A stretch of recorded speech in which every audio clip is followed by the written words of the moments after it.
Hello friends, ಎಲ್ಲರೂ ನಮಸ್ಕಾರ.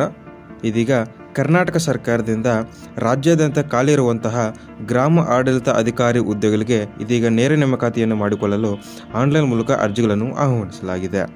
ಹೌದು ಫ್ರೆಂಡ್ಸ್, ಕರ್ನಾಟಕ ಸರ್ಕಾರದ ಕಂದಾಯ ಇಲಾಖೆಯಲ್ಲಿ ಖಾಲಿ ಇರುವಂತಹ ಉಳಿಕೆ ಮೂಲ ವೃಂದ ಹಾಗೂ ಕಲ್ಯಾಣ ಕರ್ನಾಟಕ ಸ್ಥಳೀಯ ವೃಂದದಲ್ಲಿರುವಂತಹ ಒಟ್ಟು 1,000 ಗ್ರಾಮ ಆಡಳಿತ ಅಧಿಕಾರಿ ಹುದ್ದೆಗಳಿಗೆ ನೇರ ನೇಮಕಾತಿ ಸಂಬಂಧ ಕರ್ನಾಟಕ ಪರೀಕ್ಷಾ ಪ್ರಾಧಿಕಾರದ ವತಿಯಿಂದ ಆನ್ಲೈನ್ ಮೂಲಕ ಅರ್ಜಿಗಳನ್ನು ಆಹ್ವಾನಿಸಿದೆ. ಅರ್ಹ ಅಭ್ಯರ್ಥಿಗಳು ಸದರಿ ಹುದ್ದೆಗಳ ನೇಮಕಾತಿಗೆ ಅರ್ಹತೆ ಪಡೆಯಲು ಕರ್ನಾಟಕ ಪರೀಕ್ಷಾ ಪ್ರಾಧಿಕಾರವು ನಡೆಸುವಂತಹ ಸ್ಪರ್ಧಾತ್ಮಕ ಪರೀಕ್ಷೆಗೆ ಹಾಜರಾಗಬೇಕಾಗಿದೆ.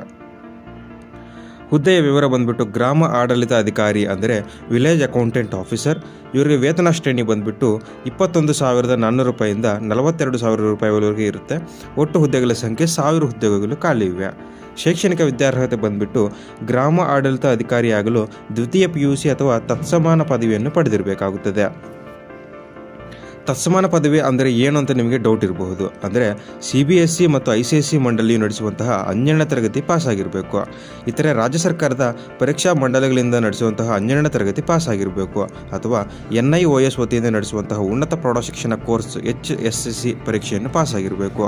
ಅಥವಾ 3 ವರ್ಷಗಳ ಡಿಪ್ಲೊಮೊ ಅಥವಾ 2 ವರ್ಷಗಳ ITI ಕೋರ್ಸ್ ಅಥವಾ 2 ವರ್ಷಗಳ ವೃತ್ತಿ ಶಿಕ್ಷಣ ಡಿಪ್ಲೊಮೊ ಮಾಡಿ ಪಾಸಾಗಿರಬೇಕು.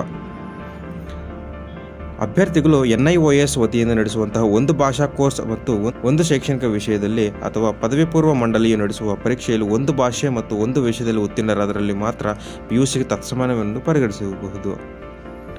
ಪಿಂಚಣಿ ಸೌಲಭ್ಯ ಬಂದ್ಬಿಟ್ಟು ಪಿಂಚಣಿ ರಹಿತ ಇರುತ್ತೆ. NPS ಅಂದರೆ ರಿಟೈರ್ ಆಗ್ತೀವಲ್ಲ, ಸೊ ರಿಟೈರ್ ಆದಮೇಲೆ ಇವರಿಗೆ ಪಿಂಚಣಿ ಸಿಗೋದಿಲ್ಲ ಅಂತ ಕೊಟ್ಟಿದ್ದಾರೆ. ಅಂದರೆ ಇವರನ್ನು ನ್ಯಾಷನಲ್ ಪೆನ್ಷನ್ ಸ್ಕೀಮ್ ಒಳಗಡೆಗೆ ಕನ್ಸಿಡರ್ ಮಾಡ್ತಾರೆ. ವಯೋಮಿತಿ ಅರ್ಜಿಗಳನ್ನು ಸ್ವೀಕರಿಸಲು ನಿಗದಿಪಡಿಸಿದ ಕೊನೆಯ ದಿನಾಂಕದಂದು ಕನಿಷ್ಠ 18 ವರ್ಷಗಳು ತುಂಬಿರತಕ್ಕದ್ದು ಹಾಗೂ ಈ ಕೆಳಕಂಡ ಗರಿಷ್ಠ ವಯೋಮಿತಿಯನ್ನು ಮೀರಿರಬಾರದು. ಸಾಮಾನ್ಯ ಅರ್ಹತೆ ವಿದ್ಯಾರ್ಥಿಗಳನ್ನು ಜನರಲ್ ಮೆರಿಟ್ ಸ್ಟೂಡೆಂಟ್ಸ್ಗೆ 35 ವರ್ಷ ಅಂತ ಕೊಟ್ಟಿದ್ದಾರೆ ಲಿಮಿಟು. ಅಂದರೆ ಆ ಏಜ್ ಒಳಗಡೆ ನೀವು ಇದ್ರಾಗ ಅಪ್ಲೈ ಮಾಡ್ಕೋಬಹುದು.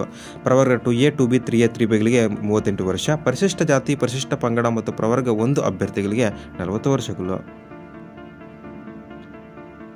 ಅರ್ಜಿ ಸಲ್ಲಿಸುವ ವಿಧಾನ ಅಂದರೆ ನೀವು KE ವೆಬ್ಸೈಟಲ್ಲಿ ಹೋಗ್ಬಿಟ್ಟು ನೀವು ಅರ್ಜಿಗಳನ್ನು ಸಲ್ಲಿಸಬೇಕಾಗುತ್ತದೆ.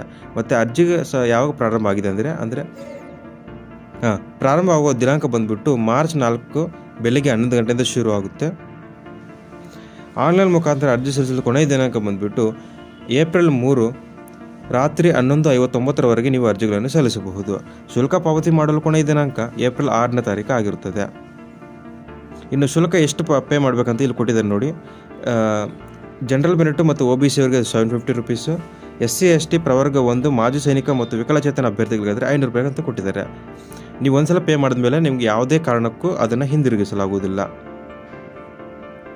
ಇನ್ನು ಸ್ಪರ್ಧಾತ್ಮಕ ವಿಧಾನ ಬಂದುಬಿಟ್ಟು OMR ಶೀಟ್ ಆಗಿರುತ್ತೆ. ಆನ್ಲೈನ್ ಏನಿರಲ್ಲ, ನೀವು OMR ಕೊಡ್ತಾರಲ್ಲ ಅದರೆಲ್ಲ ನೀವು ಎಲ್ಲ ಇದು ಬಬ್ಲಿಂಗ್ ಮಾಡಿಬಿಟ್ಟು ನೀವು ಅದನ್ನು ಆನ್ಸರ್ ಮಾಡಬೇಕಾಗುತ್ತೆ.